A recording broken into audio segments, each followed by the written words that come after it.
Magandang hapon sa inyo lahat. Ito po si Herbert Curia, author, promoter ng Human Rights Promotions.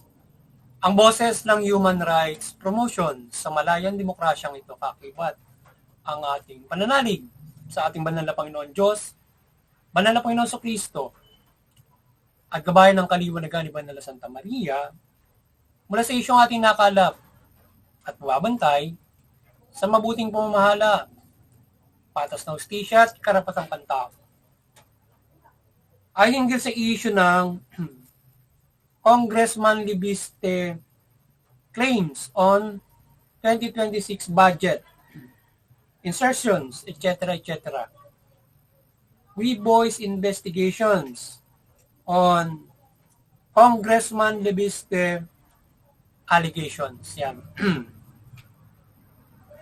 May mga aligasyon si Congressman Libiste hinggil sa issue ng 2026 budget. Allocations, particular sa DPWH, ng mga di umano insertions at mas mataas na alokasyon. Yan. Ang kanyang mga dokumento galing di umano sa kay dating Undersecretary Cabral ay basihan niya sa mga aligasyon na ito at may mga sinasabi siya dito na may mga purpose para sa mga proyekto ang mga congressman o mambabatas para sa fiscal year 2026. May mga incentives pa para hindi na makapagsalita pa para doon sa pag-approve nila o pagboto doon sa BICAM. Yata yun. So ngayon, ay ang budget ng DPWH ay may mga proposed projects dito na ang bawat congressman at bawat ay may 100 milyong budget sa DPWH allocations. Ito ang sinasabi marahil na insertion. So yun. So yung may aligasyon si Congressman Libiste regarding dito sa 2026 budget na pinapasa ngayon. Ewan ko na permana ito ng Pangulo, hindi ko pa updated doon. Pero nung ito ay kanyang inihahayag ay bago pa lamang ipapasa sa BICAM. So ngayon ay gusto niyang malaman ng taong bayan para matutulan yung ginagawang pagpasa sa BICAM. So ngayon ay naipasa na sa BICAM. So ngayon, ewan natin kung kung nangyari nga na ang gusto niyang mangyari. So ngayon ay na mayroong sinasabi siya na mga yung sistema noong DPWH ay nais niyang mabago. So ngayon ay yung sistema ng DPWH, mayroong yung congressman ay sila ay binibigyan ng mga 100 milyong alokasyon para sa mga distrito nila, para sa impresa. So ngayon ay binabatikos din niya na hindi patas sa mga budget ng bawat distrito. So yan. Ngayon, ang Human Rights Promotions ay mariing sumusuporta sa mabuting pamamahala, patas na hustisya at karapatang pantao. Assertion ito ng aligasyon ni Congressman Libiste. We voice investigation on Congressman Libiste allegations on insertion in DPWH 2026 budgets. Yan. So, ang ating pamahalaan mula sa Administrasyon Marcos ay tingnan na mabuti ang budget na ipinapasa sa 2026 ng BICAM at sa NEP pa lamang kung saan may aligasyon dito na may insertion sa DPWH budget. So, ang mga congressman na mula sa aligasyon ni Congressman Libiste ay nakabase ito sa files ni dating Undersecretary Cabral di umano. So ngayon ay sana yung ating Administrasyon Marcos kung naipasa na ito sa BICAM. So siguro limiing mabuti ng ating Pangulong Marcos itong aligasyon ni Congressman Libiste regarding doon sa mataas na alokasyon ng DPWH budget.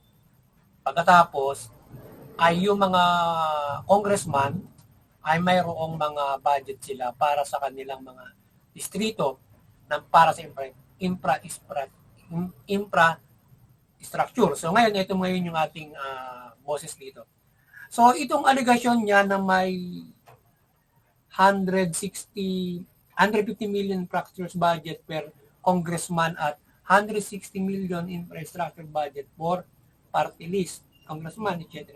At 30 million for soft project ay ipaliwanag ito ng lubos ang ating pamahalaan. So tingnan ng mabuti ang sistemang ito ng DPWH allocation na mabigyan ng proyektong ganito kalaking budget ang mga congressman na parang pork barrel. So yun yung ating boses dito na ito bang ginagawang ito, halimbawa ito ba ay ngayon lang or matagal na yung ating mga congressman, representative sa bawat distrito nila, yung DPWH na yung budget nila ay meron silang alokasyon na ganito kalaki o ano magano yung binibigay na alokasyon for the congressman para magpagawa sila ng project doon sa kanilang mga distrito.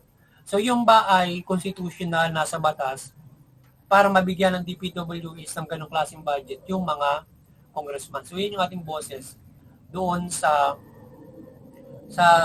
ginawang aligasyon o siniwalat ni Congressman Libis na mayroong ganong klase ng sistema.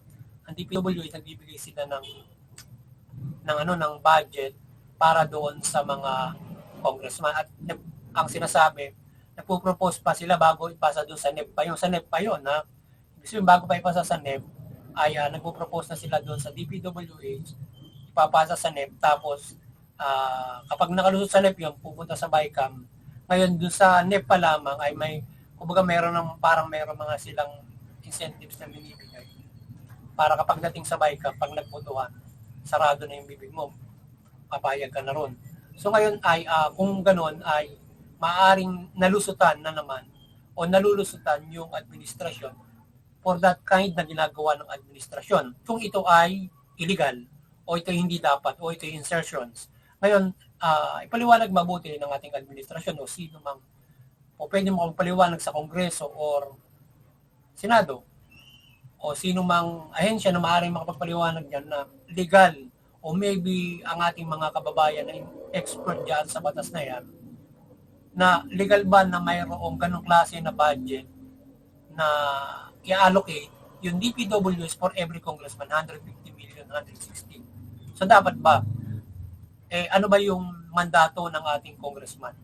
Para isa, ganun yung sistema na magiging. Ang pagkakaalam natin, may sariling budget for every congressman. Hindi doon sa mayroon siyang budget for the DPWH as allocation siya kung gusto niya magpagawa ng sa kanyang distrito. So, di ba ang bawat congressman o kumbaga man sa House of Representatives and Senate, meron niyang budget diyan. May allocation niyan, halimbawa per congressman, talaga may allocation, mga 50 million yata yung allocation nila. Per year, nagagastusin nila sa operation nila sa pagsasagawa ng mga batas para doon sa opisina nila at maging yung pangkalahatan ay meron na sa paggastusin sa House. So ngayon, pangmasyal ng tao, halimbawa ganun, o paano sila gagawa, 50 million per year. So ngayon ay may karagdagan na 150 million, kaya lang kapag magpapagawa sila, nandun ang budget sa DPWH. Base doon sa siniwalat ni Congressman Libis. At ito'y siguro yung nangyayaring matagal na sa ating Congress. So ngayon, ang ating boses, legal ba yun na mandato ng ating mga congressman, magre-request sila sa DPWH, aalukitan sila ng ganon para sila ay mayroong ipagawa sa kanilang mga distrito. 160 million ngayon. Yung mga nakaraan magkano, di ba? Tapos ngayon, sinasabi bawat congressman ay mayroong mga budget na hindi daw patas. Paano budget yun na hindi patas na para siguro, parang pork barrel na magpapagawa sila ng mga ganon, di ba? Sa sinasabi ni Congressman Libis, mayroong hindi fair na budget sila. Anong hindi fair na budget na yon? Parang may magpapagawa ka ganon. Diba? Sabi niya gusto niyo rin magpagawa ng eskwelahan, etc. na parang siya ay mayroong pang ibang alokasyon kapag ikaw ay mayroong sinasabi yung may nakausap siya. So ngayon ay yung ba ay legal na yung ating mga congressman bibigyan ng gano'n na allocation ng DPWH, di ba? So ngayon, yan ay dapat ay sana ipaliwanag na ating pamahalaan kung ito ay legal na dapat na mayroong ganon ang ating mga congressman. Mandated ba ng konstitusyon o anong mga batas ang nakapaloob dyan o whatsoever. So sana ipaliwanag yan at na mayroong mga ganon ng ating mga congressman. Okay.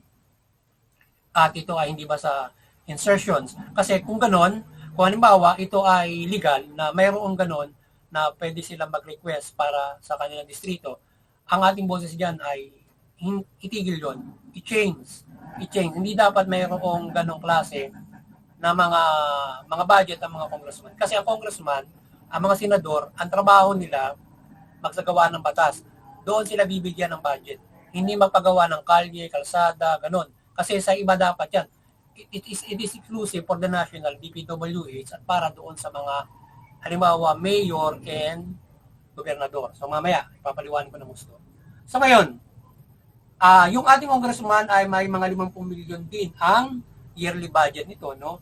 Kundi ako nagkakamali. Kung gayon, bakit pa binibigyan sila ng budget para sa infrastructures from DPWH allocations na inilathala ni Congressman Libiste? So yun.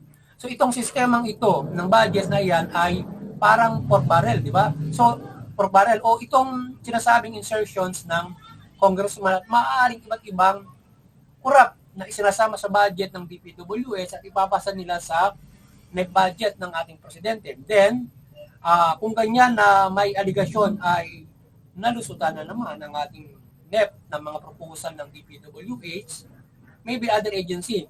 Dapat i-check muli ng Pangulo ang ito bago pirmahan at kanyang ma-adjust yan. So yun, kung kasama sa NEP, di ba? Kasi bago ibigay sa BICAM yan, bago salain ng BICAM yan, sasalain muna ng ating sa NEP yan. Po-propose doon hindi na naman yata nasala niya na mayroong ganong insert. Mayroong request yung mga congressman doon sa DPWH. Dapat tinitingnan. So ngayon ay papasasigurado yan doon sa BICAM kasi nga may incentive sabi ni ano.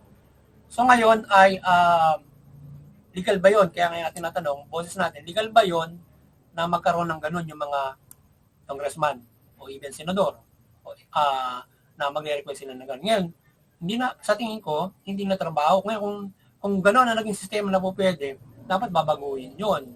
So dapat ang taong bayan magkaisa na hindi po pwedeng magkaroon ng ganong klase ng budget yung mga congressman, senador, para sila magpapagawa ng tulay, magpapagawa ng, it should be doon sa mga sa DPWH exclusive at ang magpo-propose noon, ito yung ating boses dito. So, ito muna, ipaliwanag ng ating pamahalaan kung legal itong framework na ito ng budgeting na binibigay sa mga congressman. So, yung nabanggit nga natin na yun.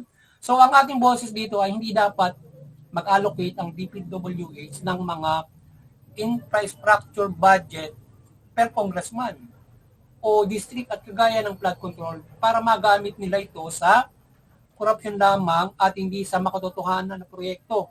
At tila hindi naman nila mandato ang pagpapagawa ng kalsada, magpagawa ka ng mga school.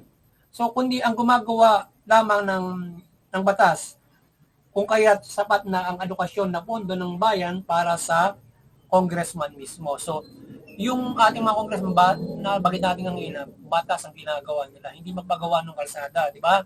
So, ngayon ay, kung yung distrito nila, nakikita nila, dahil congressman sila, mayroong mga bako-bako mga kalsada ron, checkin nila yung kanilang gobernador or mayor per bayan.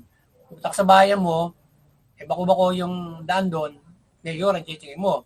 Kapag pangkalahatan, gobernador, di ba?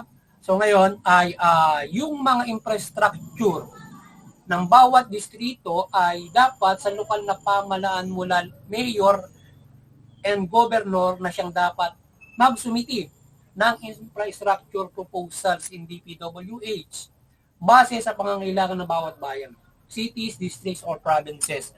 So para sa atin, yung ating tingin dito kung paano ang infrastructure ng buong bansa at bawat bayan, DPWH at saka yung bayan-bayan. Kasi yung, di ba, bawat bayan, mayroong mga engineering yan eh, pag nagpapagawa sila. So, iba yung budget ng bawat lokal na pamahalaan. So, ngayon ay, kung maaari, sila ay, kung po pwede silang mag-propose sa DPWH para doon sa proyekto nila. At pwede ang bawat bayan ay may doon i-allocate, doon halimbawa, per bayan, pwede mag-allocate sila ng pinakamataas na mula per year ang 50 million. Halimbawa, na maaari ka makapagbagawa ng infrastructure na gano'n at per demand. Halimbawa, naroon lang sa DPWH yung budget, pero may demand ka, pwede kang hanggang 50 million may budget sa iyo, makapagbagawa ka ng infrastructure. So maraming magagawa yun kasi kapag ka nagka-amortization ka, ang daming proyektong gagawin no, kung gano'ng kalaki yun, di ba? Yearly, kahit ilang milyon lang. So kaya ang dapat ang nakakaalam ng kanilang mga bayan-bayan ay yung mga mayor, gobernador, kung pangkalahatan ng probinsya.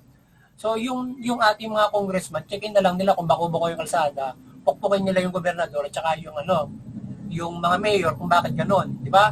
Pero hindi sila yung magpapagawa noon. Kasi mayor dapat na trabaho yan at saka nung gobernador. Yung gano'n, di ba? Papagawa ng school, dapat yun ang mamandatuhan ng gano'n eh. Hindi yung congressman. Kasi yung congressman, magawa ka ng batas na gano'n. Imbestigahan na lang nila kung mayroong hindi ginagawa yung gano'n. Yung mga ganyan, mga proyektong ganyan. So hindi sila dapat ang hawak ng budget na yan or sila yung magre-request yung distrito ko, gusto ko maganda yung hindi. Dapat ay yung congressman, check-in na lang nila yung gobernador nila, kung ilan silang gobernador per provinces, kung gumagawa talaga ng mabuti. At sila, ngayon, hindi rin naman basta hawakan ng gobernador, i-allocate sa kanya sa DPWH yung budget. So, magsusumiti siya doon ng mga, halimbawa, feasibility na mayroon akong proyekto, mga 10 tulay dito, pabudgetan ng DPWH. Kaya halimbawa, per provinces or per municipal, 50 million. At saka iba pa yung sa pangkalahatan na sa gobernador. Kasi siyempre yung gobernador, pangkalahatan ng mga kalsada, at iba yung mga pangkalsada ng mga panglokal lang, di ba? So yun, mayroon naghuhugpong di ba? So ngayon ay dapat ganun yung sa tingin ko pagpapagawa ng ganyan. At saka DPWH, sila yung magkakausap dapat yan, hindi congressman. Diba? So, sana paliwanag natin pamahalaan niya kung legal yon at bakit, kung gano'n ang sistema at legal yon, dapat tanggalin yung sistema na para walang ganyang, kasi sila numero 1 ngayong issue sa corruption. Diba? Lalo yung PDAP, tapos yan, yung ngayon, yung flood control. So ngayon, yung issue ngayon na nagpapagawa ka ng gano'n, maaaring hindi po pwedeng, walang corruption din yan. Isang malakihan na naman o investigasyon yan na yung mga budget na gano'n na binibigay sa kanila aside from flood control na nakapag-request yung mga congressman, kung sino man yung congressman na yan na may flood control request. Pero kung meron siyang gustong ipagawa ng mga tulay, kalsada, another pa yun. Pero kaya nga may sinasabi siya 150, 160 per congressman. Kaya sana tingnan mabuti yung legality. At kung yun man ay illegal, sa framework, dapat babaguhin. Hindi yun. Tsaka yung congressman ay bigyan lamang sila ng sapat na budget, pare-parehas, para sa paggawa ng batas. Yun lang naman yung kanilang trabaho roon di ba? At hindi yung magpagawa noon. Ngayon, kung sa tingin nila ay yung mga bayan-bayan nila, halimbawa, ay bakit ganoon yung kung may budget yan, chichikin nila, hindi DPWH yung kanilang, sila yung mag-check and balance ng DPWH at saka ng mga mayor sa governor. Bakit yung mga kalye dyan bako-bako? Di ba? Yun lang trabaho nila doon Hindi sila yung magpapagawa noon. Kasi napakarami na binibigyan ng budget nila, sila yung magpapagawa. Di ba? Dapat yun naka-sentro lang yun sa dapat magpagawa. Yun. Yun ang ating boses doon. So ngayon ay ang budget ng congressman ay dapat sa paggawa lamang ng batas at hindi magpagawa ng mga infrastructures. Ang sistema ng pag-request ng infrastructures ang nasabing sa lokal na pamahalaan, sila ang mag-request sa DPWH na isasama nila sa isusumiting budget ng NEP aside from budget talaga ng mga lokal na pamahalaan. Di ba? So, yung lokal na pamahalaan, sa tingin ko, magpapasa ng mga ganun. Kasi sila yung nakakalam ng mga bayan nila, mga barangay nila. Di ba? Ng mga kalsada. So, ngayon, sila, alamin nila yun at kakakibat nila yung mga lokal na mga tao o mamamayan. Parang nagsasabi sila, yung kalsada namin doon, lagyan nyo, di ba? O kaya mga barangay nila, nagkakaalaman na sila. Propose nila ngayon doon sa ano. Or maliban doon sa merong budget na binibigay sa bawat bayan kung paano sila nag-infra at mula doon rin sa kanilang mga kinikita ron, di ba? Pero kung sila merong kung pwede sila mag-request sa DPWH as part na gagawin doon, kung ano man sistema ng ating lokal at DPWH sa paggawa ng infrastructure, dapat ganun yung sistema, hindi congressman yung magsasabi, gusto kong kailangan namin ng ganitong 5 eskwela, 5 tulay doon sa bayan namin. Request ka ngayon, DPWH, ba? Or DALG, di ba? So ngayon, kung paano bibigay ang budget ng lokal na pamahalaan. Pagkakasyahin nila yon, di ba? Para doon sa kanilang infra. O paano sila magre-request sa DPWH. Depende, no? Kasi merong sistema rin yan, yung kung paano. So dapat, yun ang pag-iibayuhin, yung lokal na pamahalaan at yung DPWH for that infrastructure. Kasi hindi makakalam yan Hindi ang congressman. Kasi batas ang kanila, i-check nila dapat. Kasi yun na yung power nila, nag-investigate sila Tapos, para doon sa kanilang legislation. Di ba? So, yun na lang gawin nila. May check na lang nila kung bako-bako yung kalsada nila. Tapos, bombayin nila yung kanilang mga kanilang persahin o kanilang persahin na gawin yung mga kalsada na yun kung yun ay bako-bako. Yung budget ay titingnan nila bakit yung DPWH lang allocate dito sa distritong ito, di ba? With these mayors, di ba? Parang ganoon. So ganoon dapat gawin ng ating mga congressman, i-operasahin nila yung kung talaga mga di ba? At bakit kung yan ay dapat ay may alokasyon na ang instead sa kanila, dapat may mga alokasyon na tig 50 million. Bakit? Nakikita namin bako-bako itong aming distrito. Di ba? Mga walang eskwelahan to So ngayon, chichikin mo yung mga mayor. I-meet mo. Ang problema nyo dyan, bakit ganyan? Diba? Yung tao lumalapit sa amin. Diba? Yun naman yung trabaho nila, lumapit sila. Makipag-ano sila sa tao. Pero bakit ganyan? Hindi nyo ginagawa ang trabaho nyo. Diba? Ganun dapat yung congressman. Hindi yung ikaw magpapagawa ng nung tulay mo. Diba? Tapos mag-uusap-usap pa kayo ng mayor mo, nung gobernador mo para pagawa mo yon, di ba? Yung nga sa flood control, nagtatalo pa sila dahil nagpapagawa ng mga flood control, hindi kausap yung mga mayor, di ba? So, naway mabago yung sistemang yan sa Kongreso at maging Senado kung may mga budget na nai-request sila sa anumang ahensya like DPWH. Dapat itong proseso na ating boses ang maaari siyang dapat na proseso in infrastructure for district and lokal na pamahalaan. So yan. So muli, ang gabay ng ating Panginoon Diyos at Kristo Jesus at Banal na Santa Maria ay gumabay sa ating pamahalaan upang mapaglingkod ito ng mabuti. So yan. So yun. Muli ay sana ay yung sistema natin ay tingnan mabuti yung ginagawa ng ating mga congressman para maiwasan na yung mga sinasabing korupsyon sa Senado at Kongreso. Yung iba, gusto nila nga pag-isahin na yung Kongreso at Senado para maiwasan na yung mga kung ano-anong mga anomalya ng mga ganyan. So ngayon ay tingnan mabuti yung sistema ng budgeting ng Kongreso at Senado like that na mayroon silang nakakapag-insert gusto nilang proyekto rito, proyekto dyan, request niya. So dapat hands off sila doon sa ganun. Mga infrastructure, problema ng distrito na infrastructure, hindi ganun.